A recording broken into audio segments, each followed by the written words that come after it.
Shares for beginners. Phil Muscatello and Finpods are authorised reps of Money Sherpa. The information in this podcast is general in nature and doesn't take into account your personal situation. So companies are not static assets, I like to say. Over time, they'll grow. So the company you bought 20 years ago, not the same company you have today.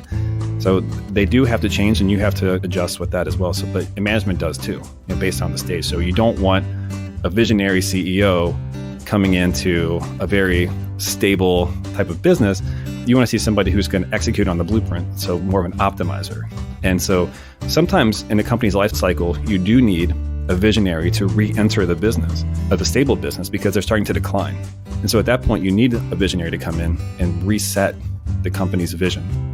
And then once the blueprint for success is achieved, then you have an optimizer come in and execute the plan. G'day and welcome back to Shares for Beginners. I'm Phil Muscatello. What's a moat and how can you identify companies that have one? And where do you find quality management? And lastly, how can you buy a company like that at the right price? Here to explain his investing philosophy is Todd Wenning. Hello, Todd. Hello, thanks for having me. Thanks for coming on. Todd Wenning has spent 2 decades in the investing industry, representing the buy side with Ensemble Capital, the sell side with Morningstar, and the retail side with the Motley Fool.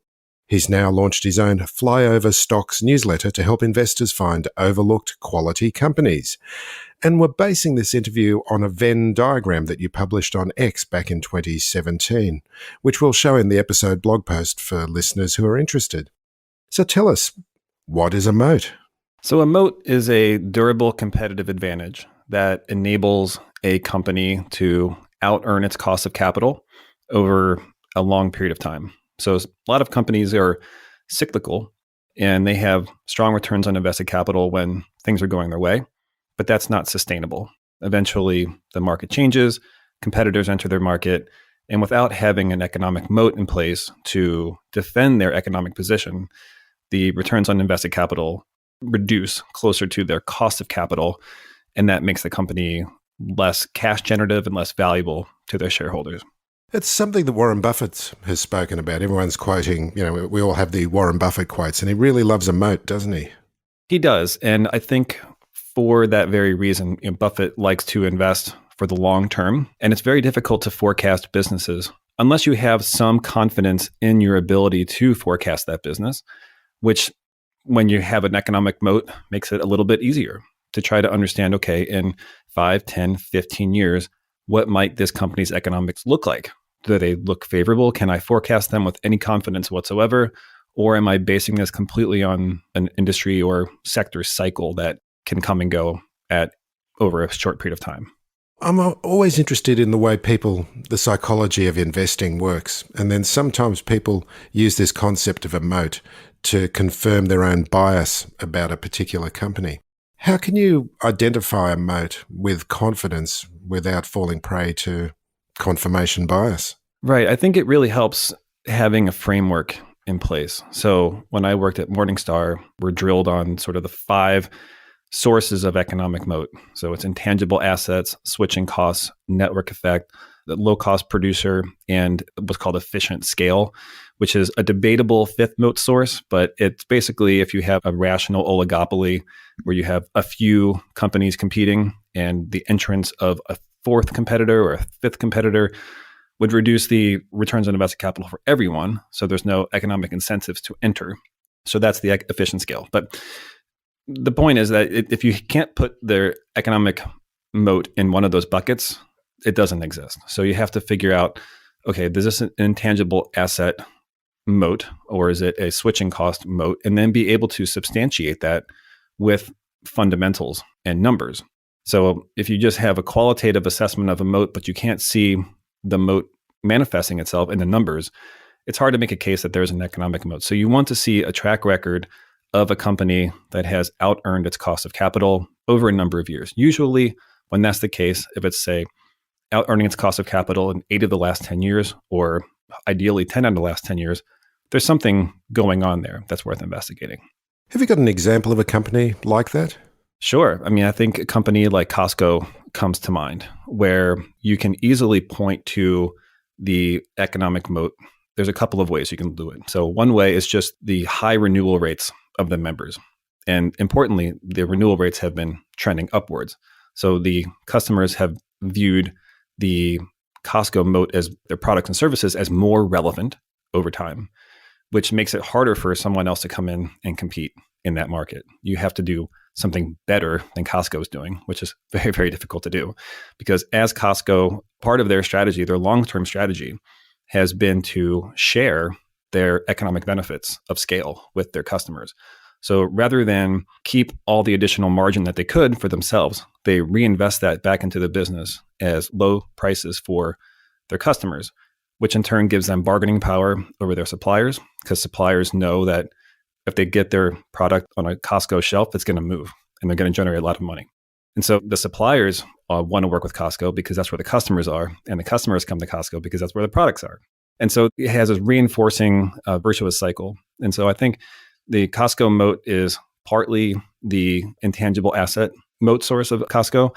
There's also switching costs involved, perhaps not the same degree as, say, a business-to-business software platform might be, but there are certainly switching costs. I mean, I'm a Costco member, and for me to switch to somebody else would require some significant change in my buying behavior, or maybe my Costco moves to a different location, is too far away or something like that. And moats can drain as well. Have you got an example of a company whose moat existed at one point and then has disappeared? Sure. That's what you want to avoid, because if a company has a moat today and has for a while, and investors are still remaining pretty confident in its moat, it's going to trade typically with a premium to the market. And what you want to avoid are situations where that moat starts to erode very quickly, because once investors get a whiff that those advantages are over or soon to be over, they quickly sell off. It's just the multiple contracts and earnings slow down, and it's not a good combination for investors. So you have to really focus on what I call moat trend. See, like again, with Costco as the example, which I own, by the way, full disclosure. If the membership renewal rate starts to decline, right, that would be a concern to me, because that's telling me that the relevance of Costco has declined. And so that's a warning sign to me that something else might be going on.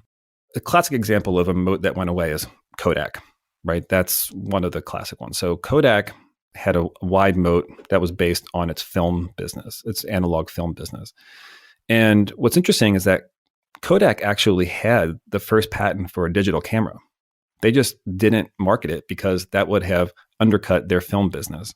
And so I always like to say that moats erode from the inside out. We often talk about how external new competition comes in and undercuts the company, and that's why they go under. But something internal had to happen before that external event happened. And so with Kodak, you can see the example being that they could have sacrificed their film business to some degree, not all of it, but some of it, to begin to enter into this digital business, but they refused to. Now, a company like Netflix, which I don't own, but I'm familiar with, they have been very successful in reinventing themselves over time. So they had the DVD business, which they got rid of over time and switched to digital. And then now they're doing their own content. So they have been able to reinvent themselves over time. And when you're dealing with technology, especially, or media, you have to reinvent yourself frequently. You have to be able to go after your own cash cows if that's where things are indeed going. That's a difficult challenge for any management team. That's not to be taken lightly by any means. But I think that's what you have to be cognizant of, is how is management thinking about the next 5 years, and are they positioning themselves in a way so that their moat does not erode? Because that would be very bad for everybody. Well, that's a perfect segue, because we're looking at the tie-in between moats and management. And obviously the management has to be able to identify their existing business and keep on enhancing that business. But then they've got to be looking for challenges on the horizon as well. So what are some of the important factors that you look for in finding quality management? I think the key with management is finding a thoughtful approach. That's a pretty broad thing to talk about, but I think that's what you want to see. And I've seen enough management teams where when it comes to capital allocation, there are some that are clearly not thoughtful. They might be good managers of people, and that's how a lot of them, and there's a famous Warren Buffett quote about how managers come up through different ranks. They don't come up through the ranks to be capital allocators. And so you often see CEOs and CFOs who just aren't necessarily thinking about, in a thoughtful way, about capital allocation. Should we be doing buybacks here? Should we be paying a different type of dividend? Should we do special dividends? And so you'd like to come across, or I like to come across CEOs and CFOs who are very thoughtful about their allocation, how they're allocating it, how they're acquiring businesses, just in a thoughtful way, thinking about value, thinking about returns on invested capital. And that turns into also another part of the management equation, which is incentives. So you often look at management incentives and it's adjusted EBITDA or something that is very changeable, I guess. It's a non-GAAP measure. And there's various ways they can change those to fit what management wants them to be. And they're also not as close to what shareholders want in terms of metrics as, say, net income or pre-tax income or return on invested capital. And so you have to ask, well, who are they working for if they're incentivizing themselves on these different metrics that are not aligned with shareholder interests? And so you see a lot of times acquisitive companies in particular use something like adjusted EBITDA to incentivize management. So you have to understand that sometimes they will incentivize themselves that way, but then you look at, okay, what adjustments are they making? Is there a wide difference between their adjustments and the stated EBITDA? So you have to do a little extra detective work sometimes to understand, just how they're incentivized and if they're aligned with shareholder interests. Can we just dig a little bit deeper into adjusted EBITDA? I always like to try and break down jargon for beginner investors. Let's look at that a bit more closely. What is it? So EBITDA is earnings before interest, depreciation, and amortization. And the adjusted part usually includes things like they back out stock-based compensation, acquisition costs, and things that they don't consider to be recurring expenses, or at least reflective of the underlying business.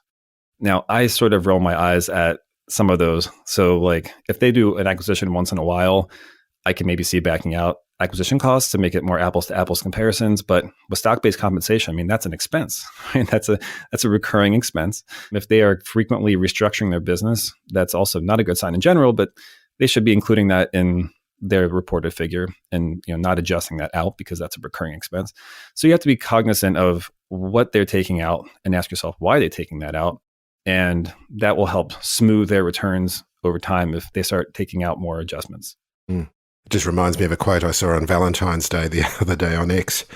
And what was it? It was an investor who said, "Happy Valentine's Day. I'll be your EBITDA. I'll be anything you want me to be." That's right. Yeah. And Charlie Munger's got a great quote about how they're not the right type of earnings, I'll put it that way. And so they're not a good replacement. And because they don't take into consideration the capital expenses or the capital spending necessary to sustain the business. So if you're backing out depreciation and amortization, that's tied into what you have to invest in the company to continue the growth over time.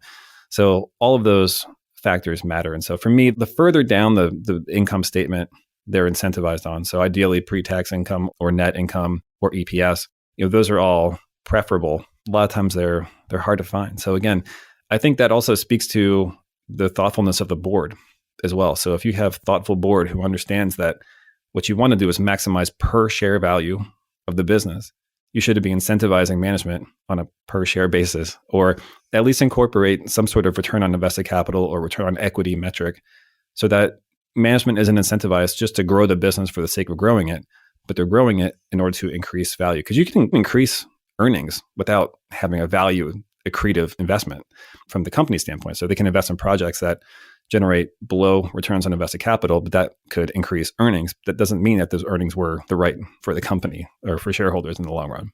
Super is one of the most important investments you'll ever make. But how do you know if you're in the best fund for your situation? Head to lifesherpa.com.au to find out more. Life Sherpa, Australia's most affordable online financial advice.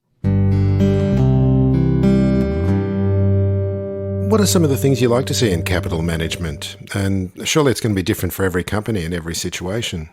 Right. And it will be. Whether it's a high growth company or a slow kind of legacy company, there's different attitudes you want to see from management. So again, thinking about incentives, if you have a management team that's still in their early growth phase, they should be incentivizing in terms of revenue. In that sense, they should be focusing on growing the business. If you have a more mature business where it's more of a legacy moat, so it's a moat that's been in place for a long time, you want to see them create or execute on their blueprint, right? So an early stage company, there's no blueprint for success, right? Not yet. So that's why you want to continue to grow the company, see where it takes you. But you eventually, when the company does have a blueprint for success, and like, here's how you're going to sustain and grow margins, here's how you're going to generate returns on invested capital, you want to see them execute on those things. And so at that point, you do want to see the board start to shift the incentive structure towards shareholder returns. It's not about just reinvesting in the business as fast as possible. It's about doing it in a more thoughtful way and maximizing shareholder value. So I do think that's the right way to think about it. Again, thinking about thoughtfulness at every stage. So companies are not static assets, I like to say. Over time, they'll grow. So the company you bought 20 years ago, not the same company you have today. So they do have to change and you have to adjust with that as well. So, but management does too, based on the stage. So you don't want a visionary CEO coming into a very stable type of business. You want to see somebody who's going to execute on the blueprint. So more of an optimizer. And so sometimes in a company's life cycle, you do need a visionary to re-enter the business of a stable business because they're starting to decline. And so at that point, you need a visionary to come in and reset the company's vision. And then once the blueprint for success is achieved, then you have an optimizer come in and execute the plan. Gee, that's a really interesting thing to look at. What's an example of someone like that where you've had a company that really needed a visionary to change things, then an optimizer to take over when the visionary might, need his talents or their talents somewhere else? Yeah, I think Apple's a classic example there where, until Steve Jobs came back, they were sort of floundering a little bit, but they were focused on the computer hardware, and Jobs came back and revolutionized the company with the iPhone and all of the ecosystem around that. And, unfortunately, he left for unfortunate reasons. And Tim Cook came in and just by good fortune became an optimizer. And he really executed the playbook extremely well and increased the value of Apple by quite a lot. I mean, I forget on the top of my head how much, but a huge amount. So he took what Jobs did and got Apple back on the playing field, so to say. And then he came in and executed the blueprint for success over and over and over again. And whether or not that continues, we'll see. But he has clearly done a great job of that over the past however many years he's been CEO, at least 7 or so years by now. I also remember an example of a company. I think I talked about this company with Simon Erickson, who is our mutual colleague, and it's Markel. And the way that they seem to be really excellent capital managers, and that they're always acquiring businesses, but they always seem to be like accountants with a superpower to find the right kind of business to fit into their portfolio of companies. Do you have any views on Markel? I've owned Markel for some time, and I've seen Tom Gaynor, their CEO, present many times and talk about a company with great integrity and character. I think it's hard to argue that with Markel. One of the things I love in a company is the ability to sleep well at night, knowing that the management team is constantly thinking about creating value and waking up thinking, oh, here's how I'm going to increase the value of Markel today. I'm going to, and value is increased in incremental changes. It's not, once in a while companies make big acquisitions or something, but typically it's done in these small imperceptible ways. And over time they compound. And when you have a great corporate culture of high integrity, you're going to attract people to that who are thinking long-term, who are thinking about creating value. They're not going to fleece their customers. They're not going to fleece their shareholders. They're thinking exactly the way you would want them to if you were running the business. And so Markel, for me, is one of those companies that is a great example of the type of management team and character that I want running the show. And they're often talked about as being like a mini Berkshire. It's got the insurance business providing the pool of money in which they then go and invest in other companies, acquiring other companies. Yeah, that was certainly the playbook. I know I've heard Tom Gaynor talk about the story before where he was a sell-side analyst, I think at D.A. Davidson, and he was assigned to cover Berkshire. And I believe he was living in Richmond, Virginia at the time, and he got an opportunity to work at Markel, or he applied for a job and then kind of pitched this idea, saying like, hey, look what Berkshire's doing. We could do the same thing at Markel. And the rest is history. So I don't think there's anything saying that he hasn't been exactly trying to do that. It's a slightly different business in the sense that the Markel Ventures is a little bit different from what Buffett's done with some of his work. But overall, I think it's a very difficult model to replicate, the Berkshire model. So I wouldn't want to see Markel and Tom Gaynor taking that too seriously. I think certainly using them as a blueprint is fine and is a very noble thing to do. But I do think you need to play your strengths. And, certainly Munger was and Buffett is really exceptional thinkers and capital allocators. So one way of allocating capital is with a dividend.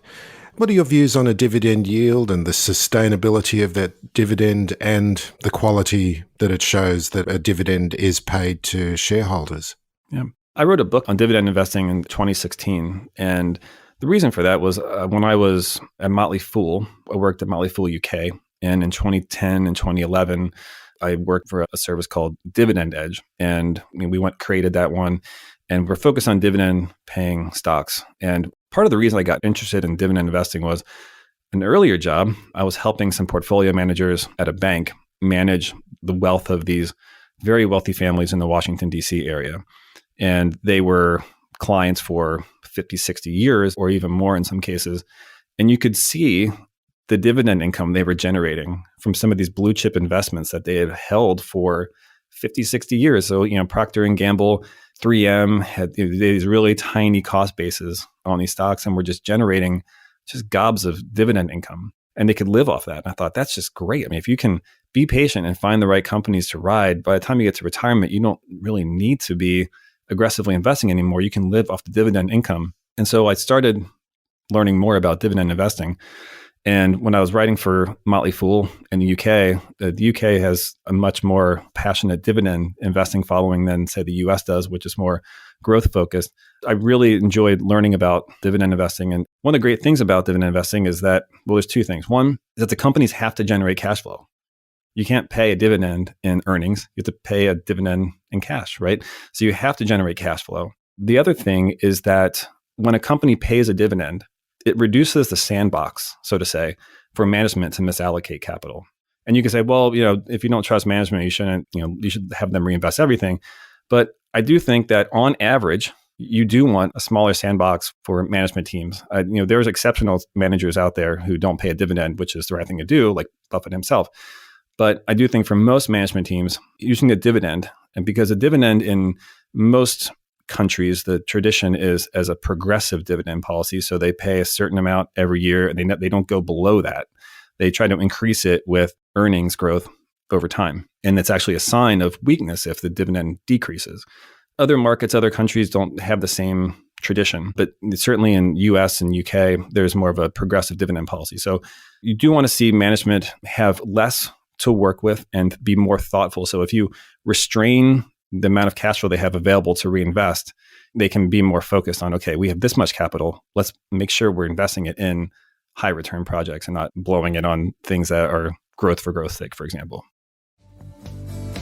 Investing in shares can be fun, but the paperwork isn't. My investing's been transformed since using ShareSite, the best portfolio tracking tool for investing. My portfolios are on ShareSite, and whenever I buy or sell, the trades are automatically recorded. I can see the dividends I'm receiving, and it helps me to work out my asset allocation. ShareSite are extending a special offer to listeners of this podcast, 4 months free on an annual premium plan. There's a 7-day free trial where you can experience the full power of ShareSite portfolio management. Go to sharesite.com/shares for beginners and sign up now for a free trial before taking advantage of 4 free months. That's sharesite.com/shares for beginners. That's an interesting point, isn't it? That you want to limit the management's ability to blow the money on projects that might be vanity projects or things that go wrong, because often this is where things go wrong. They make a wrong acquisition or they allocate capital to a new project. And you want to keep them restrained to a certain extent, don't you? Right. I think you want to trust management. You don't want to invest in a management team you don't trust. But at the same time, I do think that there is value. And there's actually been some papers written. It might be a little dated now, but it was 2003, I think. Cliff Asness and Rob Ardnott wrote a paper called Surprise, Higher Dividend Payouts Lead to Higher Earnings Growth. And one of their conclusions was that this was one of the reasons that higher dividend payout ratios did create stronger dividend growth was just this, that it reduced empire building. It reduced the risk of empire building on management's behalf, and it made them more focused on here's how we have to allocate the cash flow that's remaining. And so I do think there is a lot of value in following dividend stocks for that reason. Now the last part of the puzzle and your Venn diagram is price, buying at value. Tell us about how you broadly look for the right price to buy a company at. That's always the biggest challenge. I think the valuation is sort of the beginning and the end, I would say, of the research project. I think a lot of people will say, oh, I look at the valuation last. But I think most of us screen for companies or are attracted to certain opportunities when we see something in the multiples or there was a stock sell-off or something. So we're initially thinking about valuation and then we get into the business. And that's where I spend 90% of my time is trying to understand the qualitative aspects of the business. Does it have a moat? What's the moat trend? How does management behave, and so on. But then I also have to confirm that it is indeed a good price to pay. So there's a couple steps I take. One is a discounted cash flow. I do this with every company that I invest in. I want to see what the explicit forecast is. So a lot of people will just buy on multiples, which is fine. But in every multiple, there's an implicit forecast. So you're saying that based on this multiple, this growth is going to happen over the next 5 or 10 years. This earnings growth is going to happen in the next 5 or 10 years. But when you have a DCF, you are explicitly showing your forecast. And that way it can hold you accountable for whether or not you think the company is following what you expected. So I tend to take a blended approach. I rely mostly on my DCF, but I also like to confirm that with multiples by looking at, okay, here's where it has traded historically. Here's what some of its competitors are trading for. Do I think those are apples to apples comparisons? But ultimately, I think it comes back to the DCF. So I'd like to see all of those things in agreement. It's kind of a screaming value where the DCF makes it look cheap, the multiples make it look cheap, and everything seems to make rational sense, at which case that seems to be a good buying opportunity, or at least getting to know the business, or at least making an initial investment in the business. I rarely make a large initial investment in a business for my portfolio. I usually start small, and over time, over say 2 or 3 quarters, as I follow the company and get to know it better, then I'll increase my position sizing over time once I had built conviction in that name. Because some of the mistakes I've made in my investing career have been not having that conviction. So once something happens, that the bad earnings report, I get spooked and I sell, and exact wrong time to do it. I should have been adding money and not selling out. So I think building that conviction part of it's so important. That's more the qualitative side, right? That's where understanding the business really well. And that way, when bad news happens, you can say, that's really not a big deal. That's just a short-term blip. That's just seasonality or something. That's not impacting the core part of this business. So you personally calculate the discounted cash flow. Just explain again for beginners what the discounted cash flow is and why it is so important for working out the price to get in at a company. Sure. The value of any cash flow producing assets is its future cash flows discounted back to the present at a suitable rate.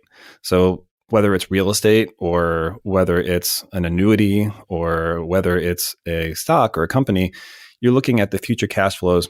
You discount them back to the present to figure out, is this worth buying at this price? So let's say you looking at a stock that's trading for $50 a share, and you do the math, and for the discounted cash flow, you make your sales forecast, you make your EBIT forecast, you make your CapEx forecast, you figure out what the future free cash flows are of that business to the best of your knowledge.